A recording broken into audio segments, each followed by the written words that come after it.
오시느라 고생하셨죠? 그래 강원도에서 왔어요. 네, 오늘은 준표와 놀자 세 번째입니다. 네네. 사람들이 이 코너를 너무 좋아하고 있습니다. 네네. 네, 오늘은요 준표가 청년들에게 고함이라는 코너입니다. 청년들에게 이야기하고 싶은 걸 해주시면 되는데요. 네, 하실 말씀 많으시죠?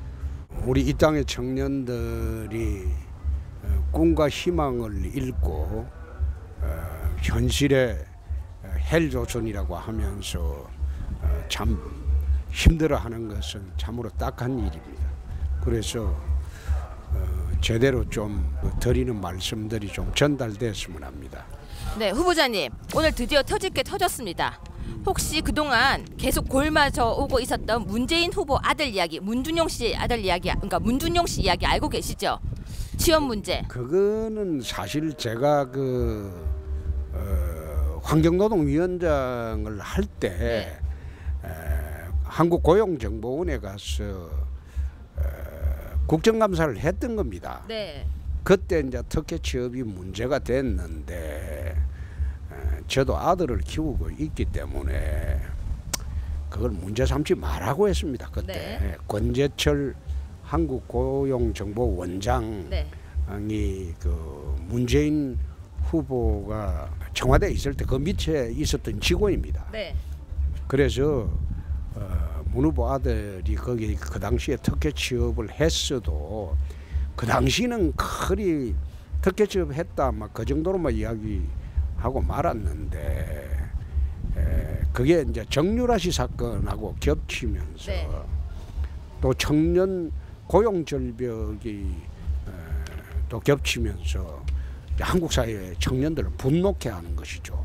문제는 그런 일이 있으면 국민 앞에 솔직히 사과하고 해명을 하면 되는데 그렇게 하지 않고 해명 자체가 자꾸 거짓말로 판명이 되고 그러다 보니까 의혹은 눈더미처럼 더 커지고 그래서 지금 이제 어떻게 보면 골마 터진 거죠. 그래서 문 후보가 그것을 네. 대국민 사과를 하고 네. 용서를 구해야 할 겁니다. 네. 오늘 그 의혹의 진실을 미국 유학을 같이 했던 동료가 직접 말을 했습니다. 그래서 녹취록이 나왔습니다. 그런데 그 녹취록을 듣고 청년들이 댓글이 빗발쳤는데요. 갑자기 네이버에서 기사와 댓글이 사라지고 있습니다. 어떻게 보십니까? 그 네이버의 간부가 캠프. 문 후보 캠프에 지금 가 있어서 네이버에서 또 보면 그런 조작을 많이 합디다. 네이버뿐만 아니라 포털에서 홍준표 뉴스도 작업을 많이 하고 그러니까 참 무서운 세상입니다. 후보자님 지금 이 사건이 그냥 덮이고 계속 이렇게 뭐 선거까지 진행이 되고 한다면은 결국 정유라 사건과 다를 바 없는 사건임에도 불구하고 누구는 되고 누구는 안 된다. 후보자님께서 하신 말씀 너가 하면 사랑, 내가 하면 불륜이 되는 거거든요. 그런데 그거 국민적 그 의혹이 이래 많은데 후보자가 나와서 해명하는 게 안 옳겠습니까?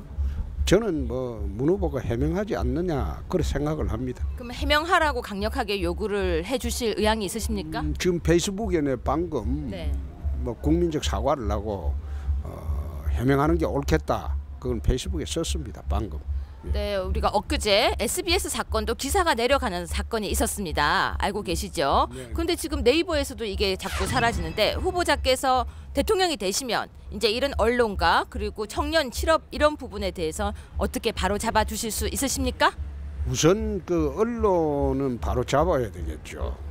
바로 잡아야 되고 언론의 편향성은 제가 집권하면 바로 조사를 해서 네. 이거는 바로 잡겠습니다. 네. 그리고 청년 실업 문제는 기본적으로 민주당이나 정의당 일부가 귀족노조를 떠받들고 모시고 하는 바람에 전체 근로자의 3%도 안 되는 강성 귀족노조가 사실상 청년 고용을 절벽으로 만들어가고 있습니다. 대한민국 기업들이 투자를 못하게 하고 해외로 나가게 하고 그렇게 해서 대한민국에 일자리가 없어지고 그래서 청년 고용 절벽이 생긴 겁니다. 그래서 제가 집권하면 우선 황제노조, 강성 귀족노조 이거 반드시 철폐를 하겠습니다. 그렇게 해서 청년 일자리를 만들려면 기업이 자발적으로 한국 내 투자를 할 수 있게 하겠습니다. 그렇게 해서 청년 일자리를 만들어야 됩니다. 후보자님, 그런데요, 지금 청년들은 굉장히 분노하고 있습니다. 음서제처럼 저렇게 누군가의 아들이 누군가의 딸이 저렇게 쉽게 직장을 갖는 거에 대해서 지금 불만이 많은데요. 후보자님은 이 부분을 또 강력하게 잡아주실 수 있죠? 사회가 정의롭고 공평하게 되도록 그렇게 만들어야죠. 네. 청년 공약만 마지막으로 하겠습니다. 오늘 청년 공약을 내주셨는데요. 대학생들 취업을 하고 난 뒤에 학자금 빌렸던 걸 무이자로 하겠다, 이런 말씀을 하셨고요. 두 번째로는 이제 청년들이 이렇게 담뱃값 반값으로 인하하겠다. 그리고 청년들이 아주 좋아하는 것 같아요. 그리고 사시 존치를 하겠다, 이렇게 여러 가지 공약을 내셨습니다. 사법시험 존치뿐만 아니라 행정고시, 외무고시도 존치를 해야 됩니다. 네. 진짜 이 한국 사회가 부의 세습을 넘어서 신분의 세습으로 가고 있는 것은 옳지 않습니다. 네.